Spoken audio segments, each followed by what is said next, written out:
Welcome to Kenton's videos. Enjoy the video. You start by importing and immediately building smart previews so you can work offline. In the Import dialog, enable Build Smart Previews and choose your target folder. This creates compressed DNG proxies. Once done, make sure Lightroom has catalog write permissions and enough disk space because smart previews use extra storage.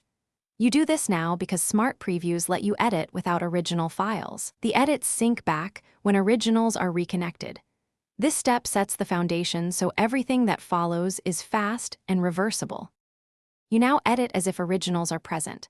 Lightroom applies the same develop settings to smart previews so your exposure, color, and retouching behave the same.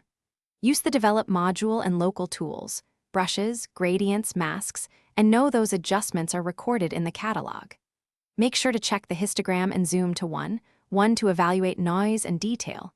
Smart previews preserve enough detail for most edits, but can slightly differ in highlight roll-off. When originals are reconnected, Lightroom merges changes automatically.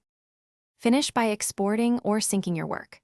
For final full-resolution exports, reconnect the original files, otherwise Lightroom will export from smart previews at limited max size, which is fine for web.